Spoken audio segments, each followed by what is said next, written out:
ہم نہیں چاہتے کہ ایسی چیزیں ہوں جس سے ماحول خراب ہو. ہاں سیاسی اسٹیٹمنٹ آپ اپنی طرف سے دیں کہ آپ نے کام کیے، آپ نے کام نہیں کیے، آپ نے یہ کیا. بیچ میں ان کی اسٹیٹمنٹ آئی تھی پی ایم ایل کی کہ ہم سندھ میں کوئی نئے اتحاد بنانے جا رہے ہیں، ان کو ویلکم کیا. آپ کا جمہوری حق ہے، پورا پاکستان آپ کے.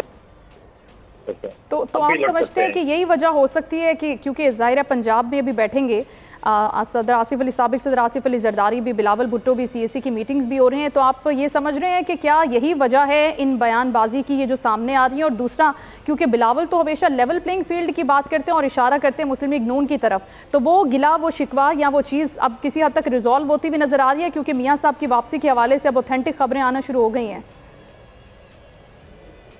دیکھیں ہماری کسی کی میٹنگ ہوئی تھی اور یہ اختیار ہم نے سب نے پریزیڈنٹ زرداری صاحب کو دیے کہ وہ جا کر جو ہے وہ بات چیت کریں لیول پلینگ فیلڈ کے حوالے سے باقی سیاسی جماعتوں کے ساتھ سارے کے ساتھ. اور جہاں تک پنجاب میں بیٹھنے کا سوال ہے، دیکھیں پنجاب بھی، لاہور بھی پریزیڈنٹ زرداری کا بھی ہے، بلاول صاحب کا بھی، ہر پاکستان کے شہری کا ہے، سیاسی جماعت کا ہے. تو یہ تو کوئی کسی کی غلطی نہیں ہے، کسی کا ٹھیکہ تو نہیں ہے کہ آپ پنجاب میں نہیں آ سکتے یا لاہور میں نہیں آ سکتے یا پشاور یا کراچی یا بٹن نہیں جا سکتے. ہر کسی کو آزادی ہے گھومے پھرے اور اپنے. ہم یہ کہتے ہیں کہ اب ہم اپنی پرفارمنس پہ کی بنیاد پر عوام کے پاس جائیں گے. ہمیں سمجھ نہیں آ رہی کہ باقی سیاسی جماعتیں کیوں الیکشن سے گھبرا رہی ہیں. ابھی اگر آپ دیکھیں تو صرف بلاول صاحب بھی فیلڈ میں موجود ہیں، چاہے وہ سندھ میں تھے، چاہے وہ جنوبی میں تھے، چاہے وہ لاہور میں تھے، وہی موجود ہے، اپنی ایکٹیویٹیز کر رہے ہیں. باقی سیاسی جماعتیں تو بالکل خاموش ہیں، نہ ان کی لیڈرشپ کی ایکٹیویٹیز ہیں، کچھ کر رہے ہیں اور جو کر رہے ہیں ان پہ بھی تنقید کرے. ان کا حق ہے، ان کو حق ہے تنقید کرے. پھر جو تنقید کریں گے یا جو سوالات کریں گے، پھر ہم بھی جمہوری حق ہے ہمارا کہ ہم ان سوالات کے ان کے جوابات بھی دیں اور تنقید کو بھی کرائیں گے. بالکل ٹھیک. تھینک یو سو مچ فیصل صاحب آپ کے وقت کا، کیونکہ ہمیں کہ انتخابات اب قریب آ رہے ہیں اور اس کے ساتھ ساتھ مختلف سیاسی جماعتیں اپنی تیاریوں میں بھی کسی حد تک تیزی دکھا رہی ہیں. جیسے کہ مردم شماری کی اعداد و شمار سامنے آئے ہیں، ڈی لمیٹیشن کا معاملہ بھی اب بہت قریب ہے کہ وہ بھی مکمل ہو جائے گا، اور اس ساری صورتحال کے اندر مختلف سیاسی جماعتوں کے نقطہ نظر سے بھی ہم آپ کو آگاہ کر رہے ہیں. ارشد وورا صاحب نے بھی ہمیں جوائن کیا ہے. ارشد صاحب بہت شکریہ آپ کے وقت کا. آپ سے اکثر ہم بات کرتے ہیں کہ یہ جو سیاسی کشمکش رہتی ہے الیکشن سے پہلے، الیکشن کے بعد اگر وہ کسی اتحاد میں ایک ساتھ ہوتے ہیں تو کیا یہ بھی ان کے پرسنل انٹرسٹ ہوتے ہیں یا پھر عوام کے مفاد میں وہ ایک ساتھ بیٹھتے ہیں؟ کیونکہ اس سے پہلے تو ہم بڑے تند و تیز جملے سنتے ہیں ایک دوسرے کے بارے میں، بڑی اس طرح کی باتیں ہوتی ہیں جو دل کو جلاتی بھی ہیں سم ٹائمز. دیکھیں یہ تو ایک نیچرل فینومینا ہے. آپ کو بھی پتا ہے کہ جو ہمارے ملک میں اس وقت پولیٹیکل سچویشن ہے، جو سینیریو ہے، ڈیفینیٹلی کوئی بھی ایک پارٹی اس وقت جو ہے، میں نہیں سمجھتا کہ ایسی پوزیشن میں ہے کہ جو سویپ کر کے اور پورے پاکستان پہ سنگل پارٹی رول کرے. آئی ڈونٹ تھنک کہ ایسا کلیئرلی آپ نے اس سے پچھلے دور میں بھی دیکھا، پھر ووٹ آف نو کانفیڈنس کے بعد بھی دیکھا، پی ڈی ایم بنی، اور یہ ایک تو یہی ظاہر سی بات ہے اس وقت الیکشن لڑنا ہے، میکسیمم سیٹیں جس نے اپنی نکالنی ہیں، ہر ایک کا اپنا اپنا بیانیہ ہے، تو ہر ایک اس پہ وہ اپنا بیانیہ لے کر عوام کے پاس جائیں گے. لیکن الٹیمیٹلی ظاہر ہے آفٹر دی الیکشن جو ریزلٹ آتا ہے پھر اس کے بعد ڈیپینڈ کرتا ہے کہ جو ہے کون کس طریقے سے گورنمنٹ بناتا ہے، کون لوگوں کو کسی پارٹی کو آپس میں 2-3 پارٹیوں کو ملنا بھی پڑتا ہے، اور یہی سینیریو ہے اور یہی ایک ریئلٹی ہے ہمارے ملک کی اس وقت. Unfortunately there is no single party at the moment جو کہ رول کر سکے. لیکن بڑا امپورٹنٹ کوشچن ارشد صاحب یہ بھی بنتا ہے کہ ایم کیو ایم اس سارے سینیریو میں بڑی کانفیڈنٹ نظر آتی ہے. اب مصطفیٰ کمال صاحب کے سٹیٹمنٹ کو لے لیں، وہ کہتے ہیں کہ پی ٹی آئی یا جے آئی نے کراچی میں کچھ نہیں کیا، اگر کچھ کیا ہوتا تو پھر لوگ ایم کیو ایم کو بھول جاتے، تو لوگ ابھی تک ایم کیو ایم کو بھولے نہیں ہیں کیونکہ ان کی پرفارمنس اچھی ہے. تو یہی کانفیڈنس ہے. اب آپ نے تو اتحاد بھی بنایا ہے نیکسٹ الیکشن کے لیے. دیکھیں الحمدللہ آپ کے بیل میں ہے کہ جو بھی ڈیلیورنس کا لیول رہا ہے وہ ایم کیو ایم کے دور میں ہی رہا ہے، اور ظاہر سی بات ہے ایم کیو ایم کے جو سیگمنٹس ڈفرینٹ سیگمنٹس ہو گئے تھے وہ سارے اب ایک ہو جانے کے بعد جو کہ کراچی کی عوام کی بلکہ سندھ کے شہری علاقوں کی عوام کی ایک خواہش بھی تھی کہ یہ جو اسکیٹرڈ ہو گئے یہ سب اگر یونائٹ ہو جائیں تو اس سے اسٹرینتھ ملے گی اور پھر کراچی وہی ترقی کی راہ پر دوبارہ گامزن ہوگا. اور آپ ہسٹوریکلی بھی دیکھ لیں تو جو بھی ڈیلیورنس ہوئی ہے وہ ایم کیو ایم نے جب رول کیا اسی وقت ہوئی ہے. تو we are very much hopeful. دیکھیں سب سے بڑا ہمیں جو فائدہ ہوا وہ فائدہ یہ ہوا کہ مردم شماری جو 10 سال میں ہوتی ہے وہ 5 سال میں ہوئی, اور اس مردم شماری کے نتیجے میں بہرحال ان مردم شماری اٹس ناٹ ایکسیپٹیبل, بٹ اس کے باوجود کراچی کی اسٹرینتھ بڑھی. کراچی میں کراچی کو ایک قومی اسمبلی کی سیٹ بڑھ گئی کراچی کے لیے جو ہے 3 صوبائی اسمبلی کی سیٹیں بڑھ گئی, حیدرآباد میں صوبائی اسمبلی کی سیٹ بڑھ گئی. تو یہ ایک ایڈوانٹیج ہوا ہے.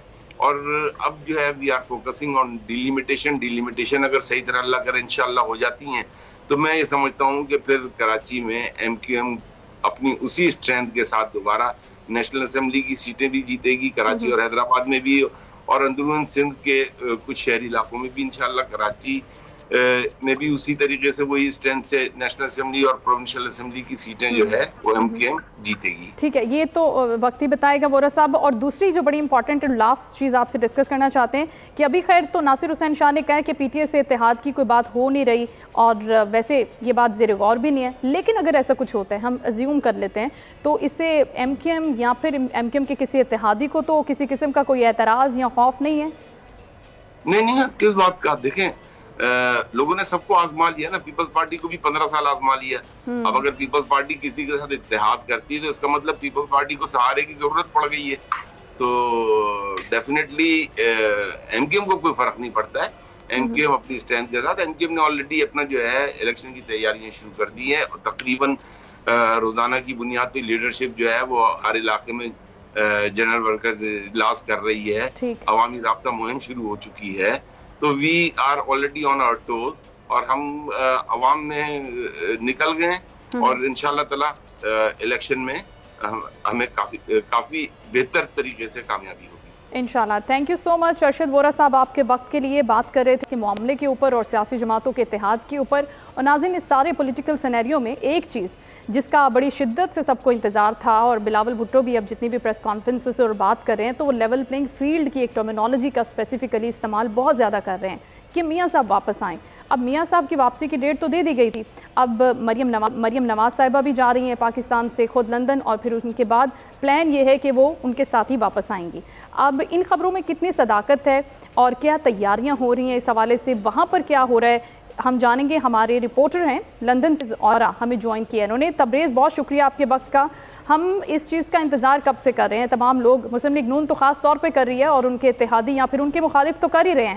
آپ یہ بتائیے گا کہ آپ کتنی تیاریاں دیکھ رہے ہیں میاں صاحب کی واپسی کے حوالے سے, جو ان کے معالج نے ان کو مشورہ دے دیا ہے کہ وہ چلے جائیں, واپس جا سکتے ہیں, کوئی کمپلیکیشن تو نہیں ہے؟ جی بہت شکریہ وقت دینے کا. میں آپ کو یہ بتاؤں کہ بڑی اہم میٹنگز ہوئی ہیں, اور ایک میٹنگ نہیں, میاں محمد نواز شریف اور وزیر اعظم سابق وزیر اعظم شہباز شریف کے درمیان متعدد بار ملاقاتیں ہوئے ہیں, جس میں فیملی کے لوگ شامل تھے, ان کے قریبی رفقا شامل تھے, جس میں انہوں نے یہ فیصلہ کیا تھا کہ 21 اکتوبر کو میاں نواز شریف صاحب جو ہے وہ واپس جائیں گے, جس کا اعلان سابق وزیر اعظم شہباز شریف نے کیا تھا. کچھ روز پہلے جو حتمی اجلاس ہوا تھا اس میں پاکستان سے جو ان کی قانونی ٹیم ہے ان کے ممبران بھی شامل تھے, اس میں وزیر خزانہ اسحاق ڈار بھی شامل تھے, شہباز شریف صاحب بھی شامل تھے, اس کے ساتھ ساتھ خواجہ محمد آصف بھی شامل تھے.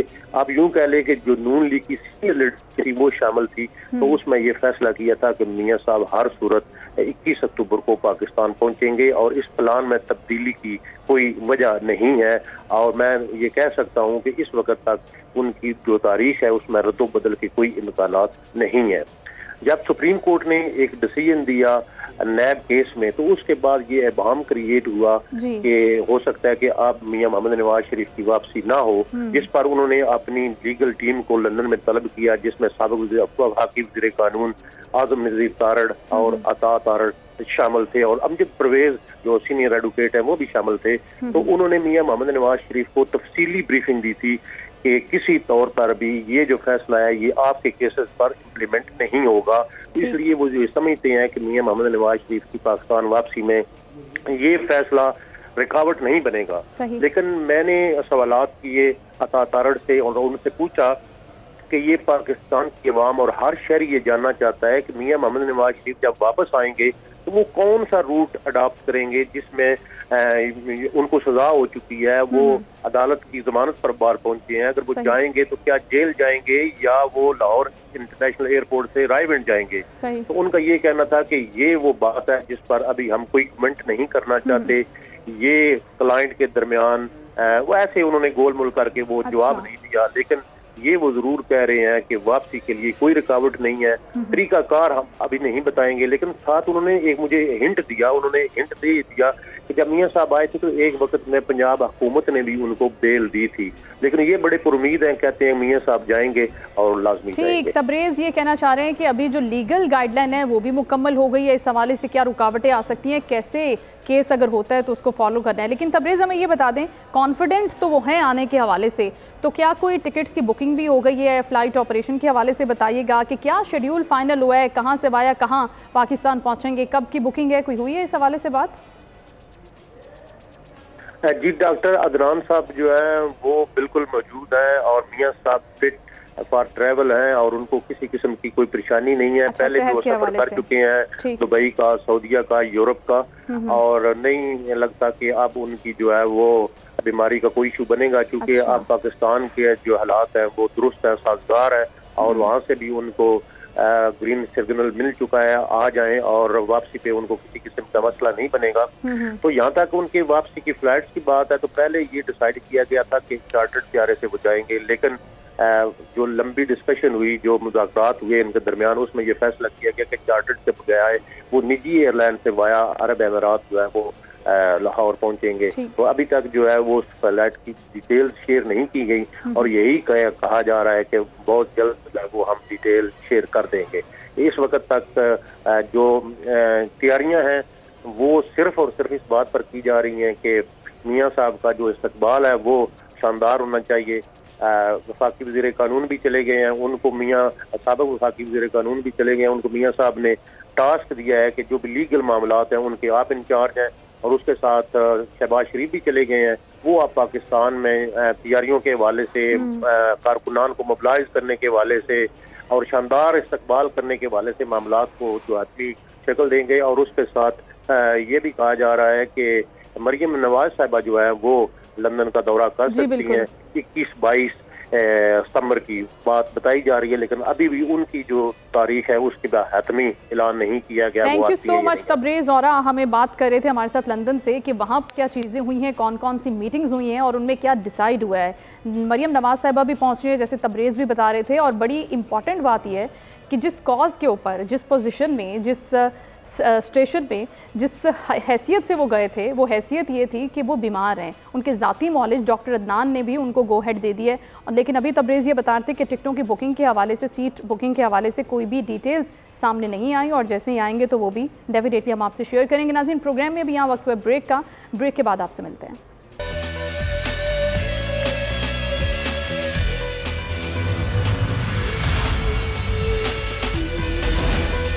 Once again welcome back to the show. ناظرین, اب ہمارا سیگمنٹ ہے کورٹ کی خبر. کورٹ کی خبر میں آج اسلام آباد ہائی کورٹ سے بھی 3 اہم خبریں ہیں جن کی سماعت ہوئی ہے, اس حوالے سے بھی بات کریں گے, اور سپریم کورٹ سے بھی ایک اہم خبر کی سماعت کو آج کے شو کا حصہ بنائیں گے. ابھی ہم ویلکم کرتے ہیں شو میں احتشام کیانی, ہمارے اسلام آباد ہائی کورٹ کے رپورٹر ہمیں جوائن کریں گے, اور اس کے ساتھ ساتھ اسپیشل کورسپونڈنٹ ذوالقرنین اقبال بھی ہمیں سپریم کورٹ کے حوالے سے آگاہی کریں گے اس سماعت کے حوالے سے. ویلکم ٹو دا شو. ابھی ہم آغاز کر رہے ہیں اسلام آباد ہائی کورٹ کے حوالے سے. احتشام, ہمیں یہ بتائیے گا کہ یہ جو سماعت ہوئی ہے اسلام آباد ہائی کورٹ میں آج ڈاکٹر شیریں مزاری کے نام کو ECL سے نکالنے کے حوالے سے جو درخواست دائر کی گئی تھی, اس میں عدالت نے ایک مرتبہ پھر بڑا برہمی کا اظہار کیا ہے. پولیس نے رپورٹ پیش نہیں کی تو یہ کہا گیا ہے کہ کیا ہم آپ کے بھی وارنٹ نکالیں, آپ کو بھی جرمانہ کریں.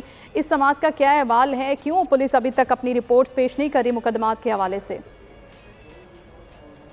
دیکھیے شائستہ, ڈاکٹر شیریں مزاری نے اسلام آباد ہائی کورٹ میں اپنا نام ECL سے نکلوانے کی درخواست دائر کی تھی. اس پر عدالت نے جواب طلب کیا تو عدالت کو بتایا گیا کہ پولیس کی رپورٹ پر ان کا نام ECL میں ڈالا گیا ہے, تو